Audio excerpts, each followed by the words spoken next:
I'm just going to say a little chant. Actually, I'm going to sing a little chant, and then I'm going to translate it, and then we'll proceed. Loka. If you happen to know this, join in. Loka samasta sukhino bhavantu. Loka samasta sukhino bhavantu. Let's do it again. Loka samasta sukhino bhavantu. Loka samasta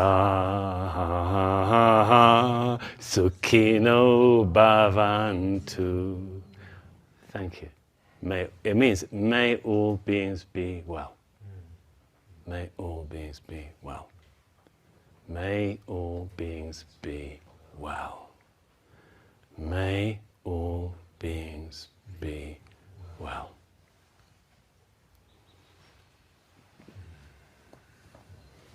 Now really, I mean, basically, that's what this practice is. That's basically what it is. It's cultivating that wish until it's pervasive and suffuses our being. And then doing our best to learn to enact it. And the two are, alas, they're not immediate and as simple as just decide to do it and then do it.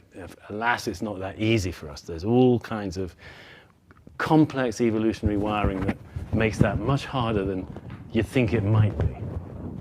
So that's why we have all these different practices, and all the different practices have their specialities. They all have particular marvelous secrets that they know how to unlock and open up in the human heart and mind and body and experience.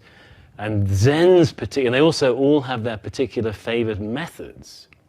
You know, some of them is chanting, marvelous to chant, kirtan, you know, it's a marvelous, wonderful way.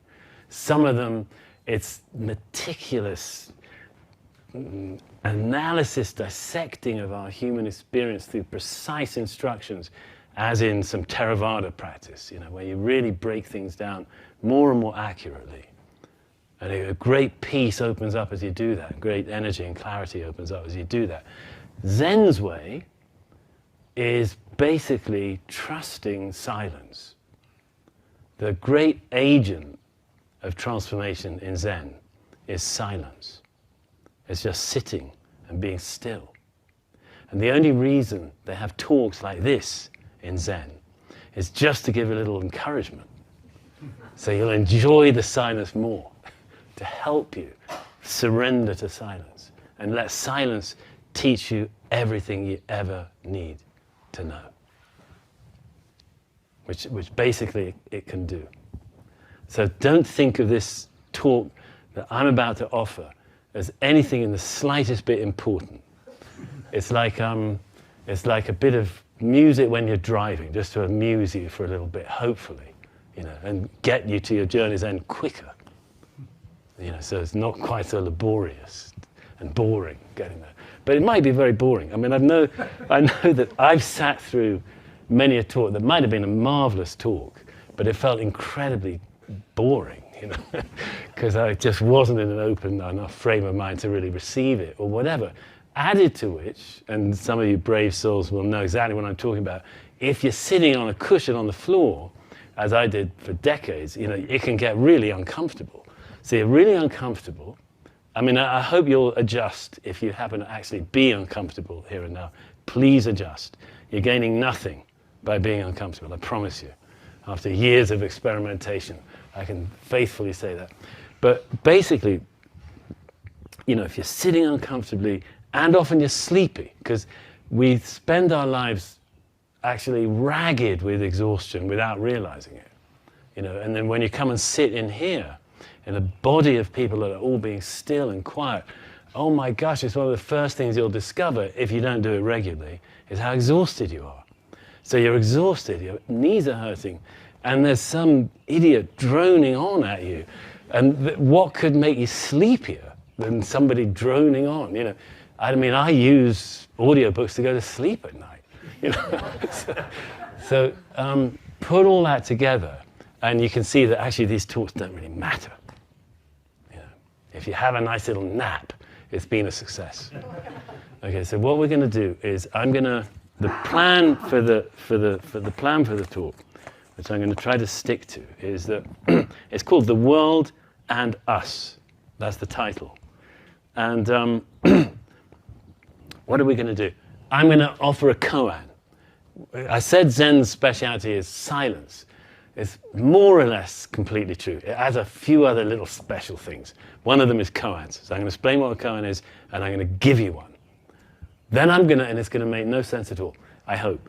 And then I'm going to talk about ways of understanding our relationship to the world. And then I'm going to tell you what, as far as I can see, Zen's understanding of our relationship to the world really is, which is actually the heart of Zen, I believe. So we'll get to that. And after that, I think the koan will make more sense. That's kind of the plan. Okay.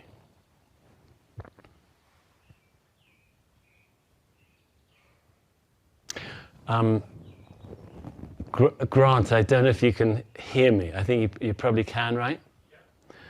I would really like a glass of water. I'm sorry to ask you to do that, but I'd really appreciate it if you could. Thank you. Okay. The koan is, pass me the water jug. It actually is, pass me the water jug. And I'll just tell you how it goes. The teacher says to her student, the student comes and says, what's this awakening thing? What is it? What do I awaken to? Who am I? What is Buddhism all about? Some question along those lines. What is Buddhism really all about? In Buddhism, the word means awakening, ism. Buddha is awakened. So if you ask anything about Buddhism in Zen context, you're really asking about awakening, which is a central, thank you so much, central set of, it's what the practice is for. It says it'll take us straight to awakening without any local stops, express train. And then it will help us live awakening, our own way in the world. So what is awakening? And the teacher answers, pass me the water jug. And the student passes the water jug, and the teacher says, did you understand? And the student says, I didn't understand anything. And then the teacher says, put the water jug back. And the student puts the water jug back. And the teacher says, now did you understand? And the teacher says, the student says, I understood nothing. And that's the end of the koan.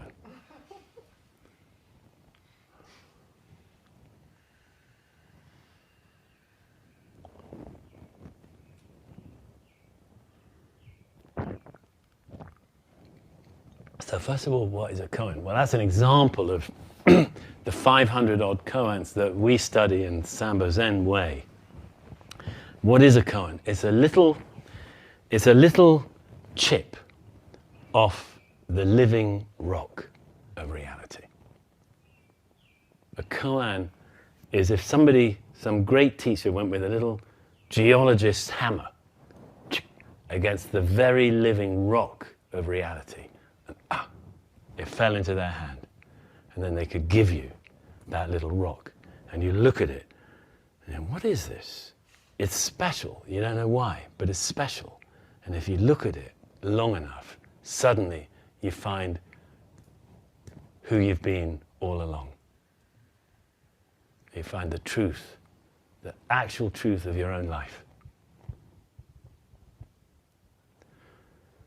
So, no big deal.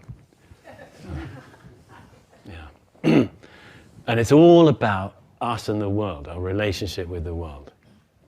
Because obviously, we all think we're very conditioned to be quite clear that, whatever I am, I'm in here, inside this skin bag, and everything else is not me, and it's outside the skin bag. Even, arguably, the skin bag itself may not exactly be me. You know, if I've got an itch on my ankle, that's not exactly me. I feel it and I can scratch it and maybe it goes away or maybe it gets more irritated. But it's sort of not exactly me. Somehow I'm inside. I'm somewhere within the skin bag. I own this skin bag, but I'm not exactly, it's not exactly that I am the skin bag, right? Agreed? I mean, that you can sort of feel separate from parts of the skin bag, you know. And I am somewhere inside, but I'm definitely inside the skin bag. And definitely everything outside the skin bag is not me. So that's our customary, conventional understanding, and that's basically the heart of what Zen chips away at, is that conviction. Until suddenly there's a moment when the wall that separates me from the world, suddenly, you know, there's a chip and a crack. And oh my gosh, that wall wasn't what I thought it was. It was a trellis. It was a lattice. It was a louver. You know what I mean by a louver window? You know, suddenly the slats turn. Oh my gosh, the wall's not there. You know, it's suddenly the light comes through. You know, that we didn't know could come through. We didn't know that there was light out there. You know, there was actually part of us. Suddenly we discover that we're not separate the way we thought. And that's a flash of awakening. And it usually happens in a sudden way. And Zen calls it kensho, which means seeing reality, or seeing your original nature. Seeing your original nature. This sudden, you know, flash. Sudden blow. So they call it a blow, you know, because it breaks you, it wounds you. It's a lash of the dragon of reality. It cracks you open, and it's a wound. You're not what you thought. You're broken in a beautiful way. You're broken open. Suddenly, your life is not what you thought. You're not clutching your life, holding it and trying to protect it from all the hardships and sufferings and losses and griefs of this world, which are very real. You're not doing that, because actually the crack, the lash, cracks you open so that you don't have that shell anymore. You never did. You see that you've never been separate from anything. You've been living in a kind of dream of separation. And that's kensho, is to wake up from that dream. Awakening is called awakening because we wake up from the dream of separation. And it's a very beautiful thing. And it is in a certain sense, in a certain sense, it's terribly important in a sense, because it's where we discover what we've really been all along, and what this life has been all along, and what a precious opportunity this life actually is, because we can discover that we're not separate. It's the most amazing thing to discover, actually. You know, and it can happen in 10, 100,000 different ways, you know, and it can certainly happen by accident. It can certainly happen without being sought, because it's real. So therefore, it can happen without any intention on the part of the one to find it. You know, you can never have heard about this, and still you find it. You know, that can happen. Nowadays, with the great sweeping in of, especially sort of Eastern spiritual practices into the West over the last 100 years, we know about it more, because they knew about it more. And they had great methodologies for helping us discover it and for helping us learn to live it. And so we're very lucky in the West at this time that that's come in over the last 100 years. You know, it depends when you date the start. You know, it's probably 1780s with William Jones, who was a great English polymath and linguist who lived in India for decades and actually was totally blown away by the Sanskrit canon, you know, in the Vedic hymns and so on. And he started translating rapidly. He couldn't believe what he'd sort of discovered. You know, nobody in Europe really knew about this before. And all this wisdom, and Thoreau got into it, and Emerson, and you know, well, Emerson first, then Thoreau. It started to seep in to the West, 1790s, I don't know, 1800s, and we're still receiving the tide, the overlapping numerous tides that keep flooding in, and then it's becoming integrated here now, mainstream in the West.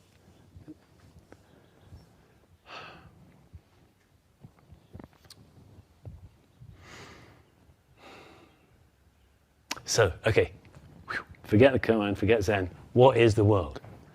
Joanna Macy, do some of you know about her? She's amazing. If you haven't read her, this is the time to read her, because she's been predicting what's going on for decades. Her first, I don't know what her first book was, but she was a Buddhist. She trained as a young woman in Buddhism and in systems science. She has a very good systems scientist with a PhD from Cornell or something, I can't remember. And she wrote, the book of hers that I read recently that just blew me away is World as Lover, World as Self. I don't know, I imagine some of you know it. It's fantastic. And systems science, it's very applicable to Buddhism. Buddhism actually sees things in the same way, more or less, as systems science, where you don't have isolated entities. You have systems, and systems interact with other systems. And really, there's nothing that exists independently. So Joanna Macy was blown away when she found this congruence between her systems science that she was studying and Buddhism. And so she's a very serious Buddhist practitioner, not just interested in Buddhism intellectually, academically, but she's a very deep practitioner. So here's what she says about the world. She says basically, take it with a pinch of salt. It's just a scheme. It's one way of slicing and dicing, an incomparably unfathomable subject. She says basically there's 4 ways that our cultures have sort of understood the world.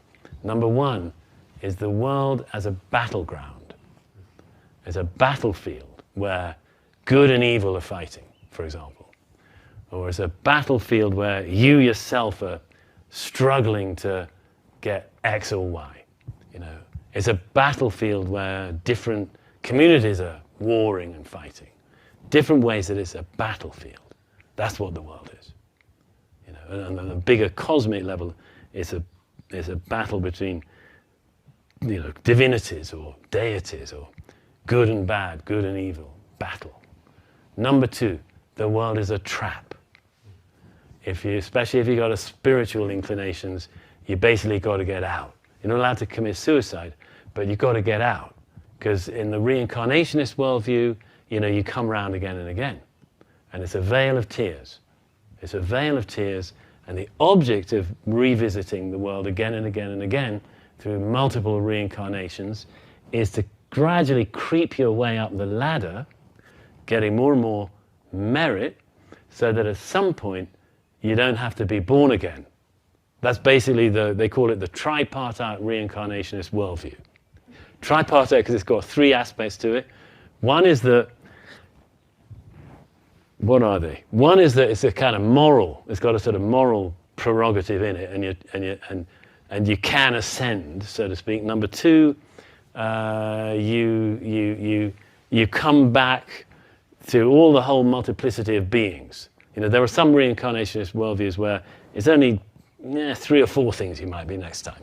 And even some say that the Judeo-Christian view is a kind of reincarnationism, because you're going to have another life after this one, in 1 or 2 or 3 places. There's kind of a reincarnation, kind of reincarnationist. But the third reason it's reincarnationist, third reason it's tripartite. The third part of it is that the object of the whole thing is to get out, to get off the cycle of samsara, the wheel of rebirth. So that doesn't make a whole lot of sense to most of us today, when we don't really want to say, if you said, why are you practicing, Henry? I'm doing it so I don't have to be born again. That's pretty sort of weird statement generally for a modern secular Western person. But there's a ton of, actually Buddhism it's so many different things, and it has so many evolutions, and one of its evolutions was Mahayana Buddhism, great vehicle, so-called Buddhism, which developed around 1st century BCE and 1st century CE, and Zen is actually part of that world.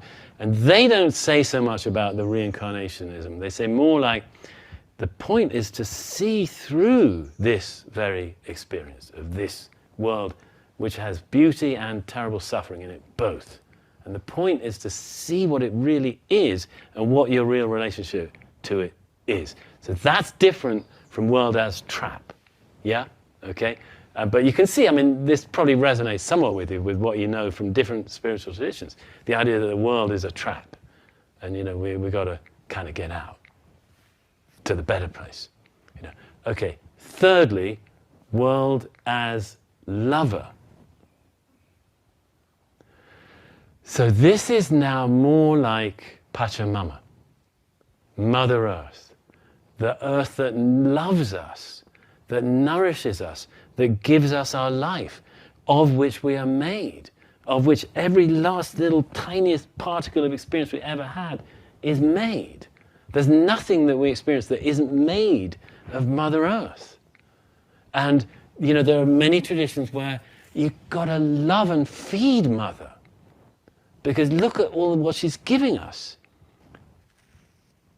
Right? You're following?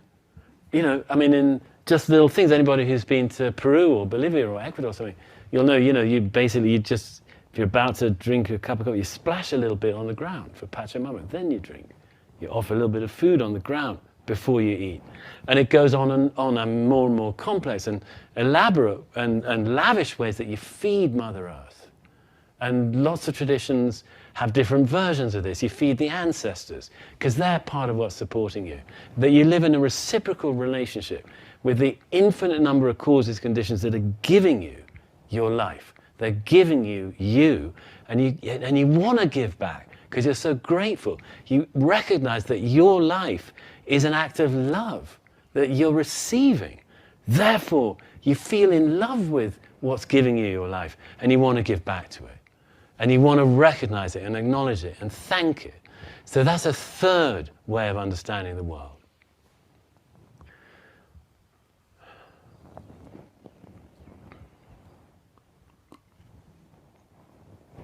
And then a fourth way of understanding the world is the world as self. The world isn't actually separate from you. It's not just that you're made up of the constituent, all your constituent parts are made up of the world. You've got exactly the same chemistry. There's no chemistry you've got, I hope this is right, that isn't out there, kind of thing. There's no elements that you've got that aren't out there in the world, right? You may have particular kinds of chemistry going on that are a little bit different from the chimps and the bonobos and the gorillas and the whatever, octopuses, Chemistry may vary a bit, but all the elements, you haven't got elements that aren't from the earth. It's not just that you're made up of parts that come from our great mother. No, you actually are the world. You're not separate from it. You are the world sitting, the world watching, the world talking, the world hearing, the world seeing. You're the world moving. So it's really, really not separate. And that the purpose of life is to realize that. That's the purpose, to realize that. Now, I don't know how that lands and sounds, but there's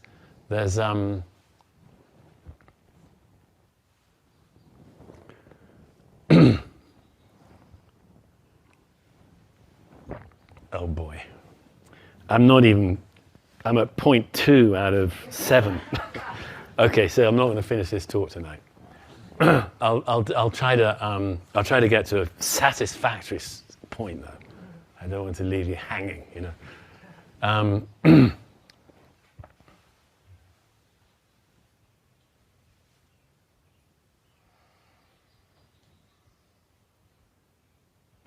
So if that's true, why don't we see it?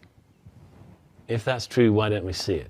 The Buddhist answer is because we're sort of contaminated. It's true, it's totally true, but our minds are a bit foggy. Our minds are a bit occluded. Our minds are a bit confused. We're confused by three things, three poisons, three little toxins in the system. One is greed, rapacity, sometimes, intense greed, being sort of led around by the nose for seeking our desires. You know, and if we get enough of the thing I want, then I'll be okay. You know, not recognizing that the thing we want is actually already who we are. As long as you've got the greed going, you can't really recognize it because you're chasing it. But really, deep down, what you're chasing is you. You have a cup of hot chocolate with a whipped cream and marshmallow. It's lightly crisped by a little torch thing they have, you know. I'm thinking of The Simpsons at the moment. There's a moment when the neighbor makes the kid a beautiful marshmallow hot chocolate. And I can't remember any of their names. But that hot chocolate that you're desperate to have, you know, salivating, oh my gosh, give me the hot chocolate. That is you already, according to what I was just saying, world as self. Obviously it's a little hard to believe. Yes? Yeah? I mean, it's not me. I'm in here, like I said earlier. I'm not out there. But the experience of awakening is precisely to discover that's not actually a complete picture.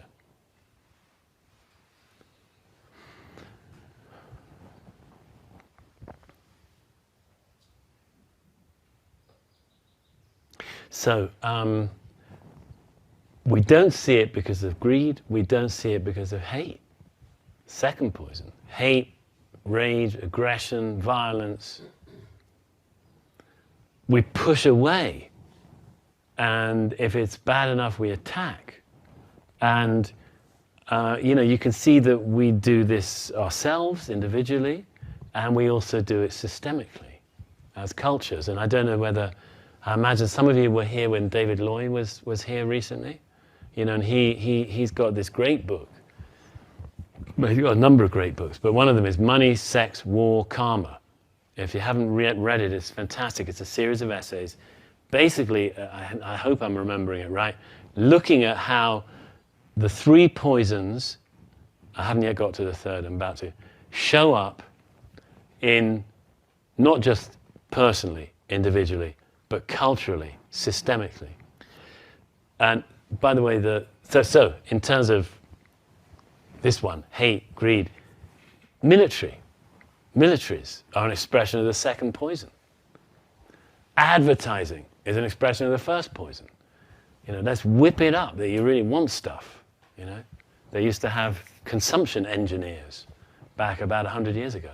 One of the governments brought them in to get people buying, you know.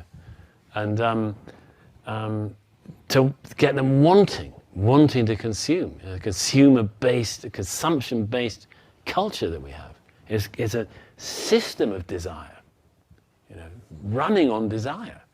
So we spend the money to get stuff, getting and spending. We lay waste our powers, as Wordsworth said. You know, greed, aggression, hostility.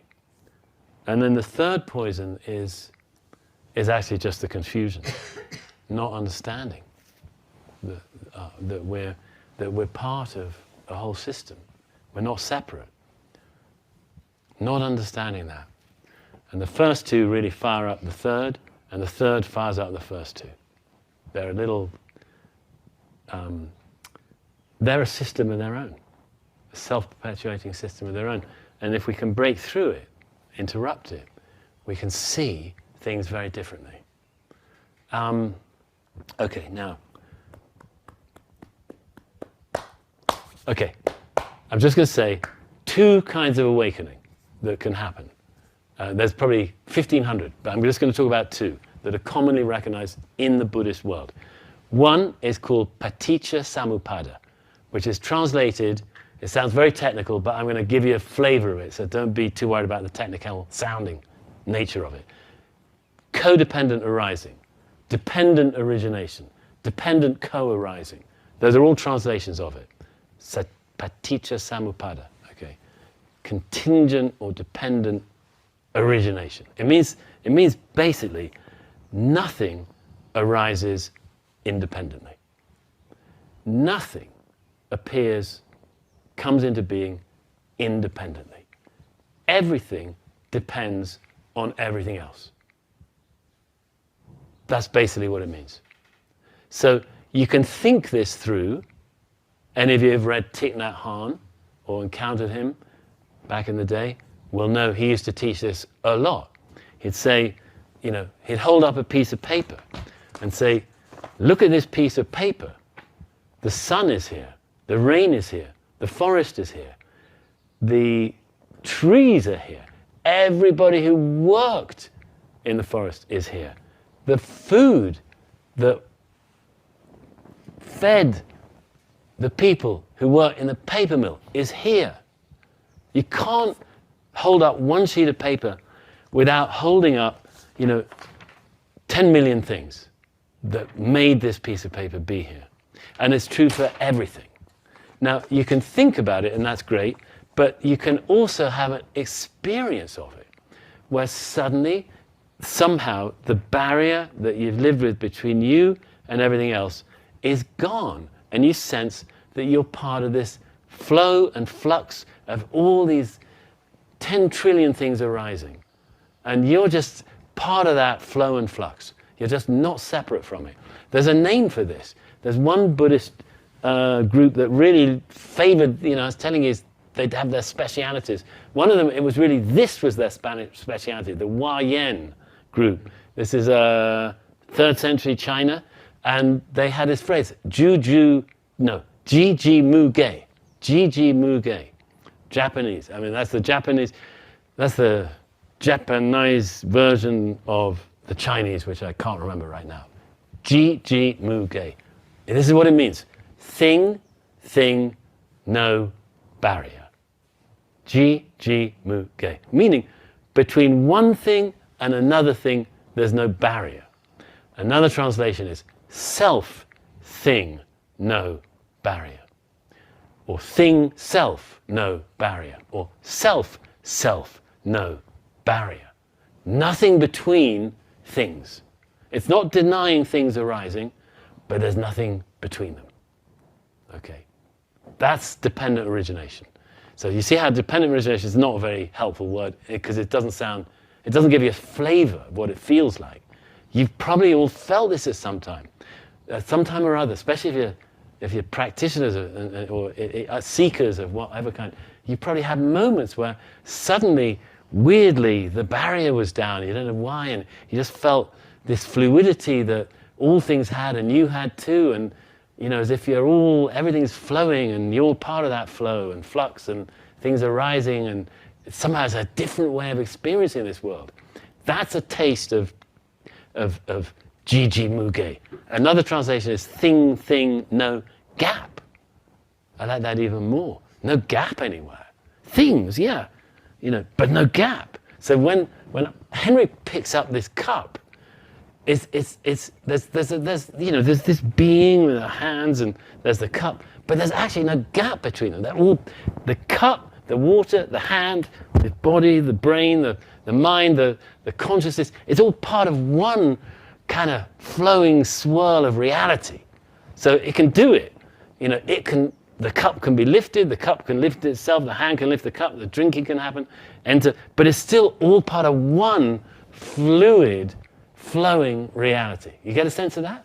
Maybe you had some flavor of that. But at least you see what I'm trying to say? Something like that? Okay. Okay, good. Now, I'm going to skip everything except the koan. Okay. What the hell did she mean, that teacher? Pass me the water jug. That's my entire teaching of Buddhism. Entire teaching of what your life really is. It's pass me the water jug. Well, what if it's something like this? What if it's something like just like this? Exactly what I've been saying. Pick up that jug, pass it to me. Do you realize what just happened? Well, I mean, nothing special. I just picked up. No, you and the jug are part of the whole universe. The jug is the universe. You're the universe. There's no separation. She's trying to get the student to actually experience it. You see, this is Zen's speciality. This is the point of koans. It doesn't want to tell you there's a spaceless, timeless, infinite consciousness. It doesn't want to tell you stuff. It wants you to experience for yourself. You are part of it all. You are not separate. It doesn't want to explain it. It doesn't want to lay it out there. Here's how it works. No, that's why they have these koans. Pass me the jug. Actually, there's a power in that. I was saying a koan is a chip off the living rock of ultimate reality. And it's true. I mean, that's maybe a kind of thing that Cohen wouldn't want to hear, actually. Living rock of reality. What are you talking about? Living rock of reality. No, it's not. It's the jug. It's the water jug. You know, and there's stories of people splashed with the water jug because they didn't get it, you know. Try this, you know. Maybe this will wake you up, you know. But that's what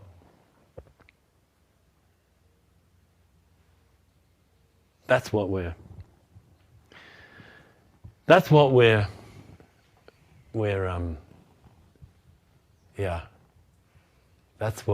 invited to. That's what we're invited to. To actually find our own life, our own true life. You know. I mean, we're invited to that because we're alive. You know. Now, at a time like this, when there's a lot of scary and heinous things going on in the world, actually, I better just put a rider on that. When has it not been thus, somewhere on earth? Because of these three poisons. It's normal, you know. It's not normal to me. I grew up in post-war England and came to, you know, America, in a land of plenty. It's not normal to me, you know. But it's normal to many, you know. And so I've lived in a very privileged bubble, you know, in so many ways, you know. And but actually, I have friends who haven't lived in a privileged bubble, and they're saying to me, "Why are you all making such a fuss about it now? What do you think we've been going through for 16 generations? You know, now there's a great thing in England coming up about slavery. You know, when I was a kid, we were taught about slavery, and we were taught it was abolished. We weren't taught about the 200 years that Britain led the slave trade. We weren't taught about the Royal Africa Company. You know, went to Africa in 1660 to get gold, and it was much more profitable to traffic human beings. And then by 1700 or something, Britain had taken over the Dutch, it had taken over the Portuguese, and led the slave trade. 12 million people from Africa brought across the Middle Passage. 12 million. You know, we weren't taught about that.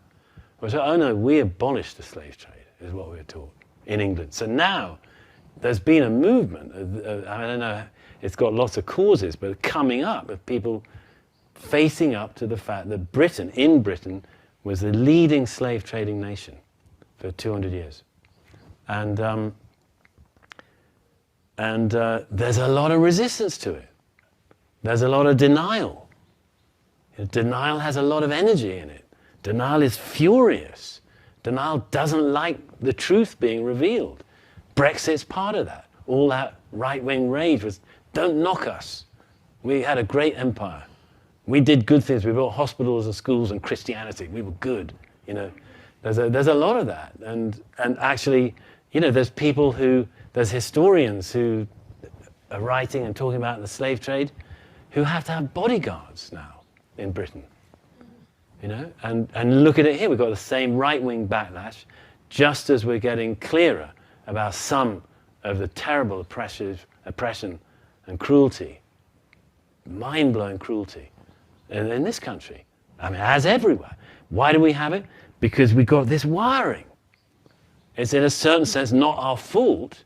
It's our evolutionary wiring. The three poisons are just an expression of our evolutionary wiring. You know, their way of understanding.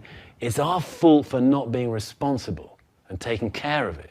That's the purpose of these practices, is to help us recognize it and do something about it. Not to just enact it blindly, be driven by it. The purpose of these practices is to not be so driven by it, to recognize it and not be driven by it.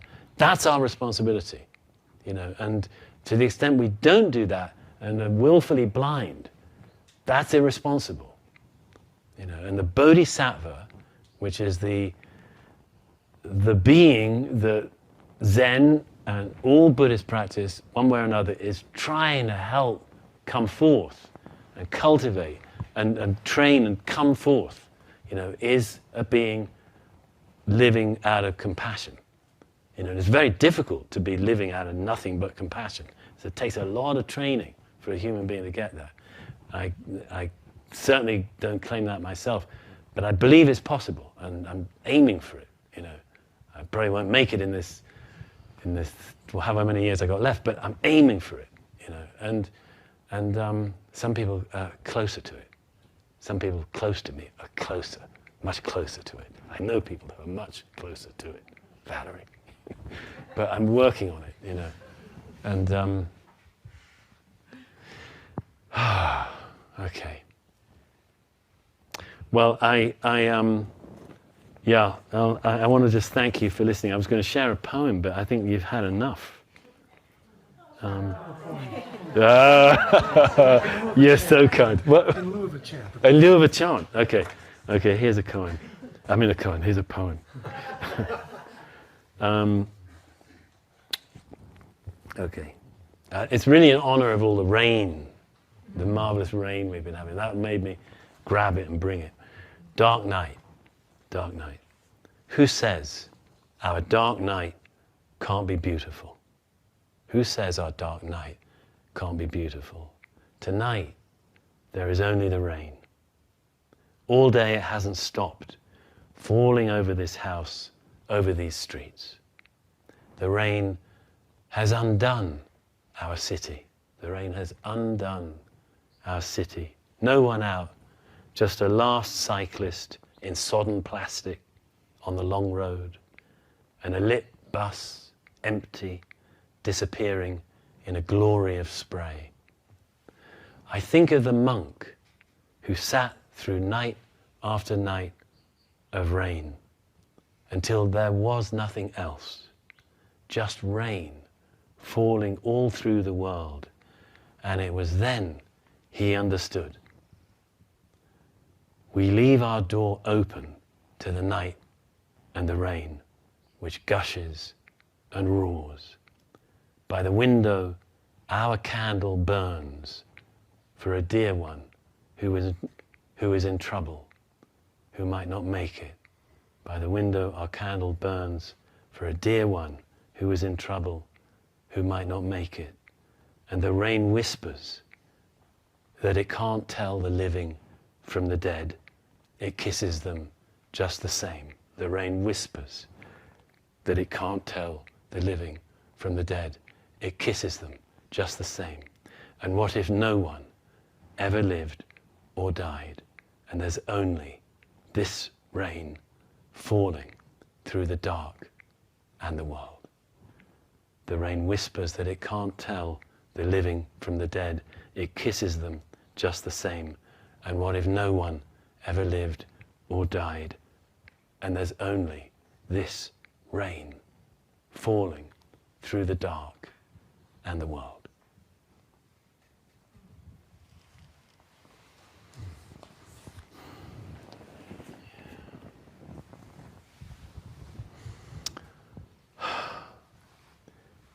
Thank you very much. So next time somebody asks you to pass the salt or pass the water, don't forget, think of this teacher, what she was trying to share. You yourself.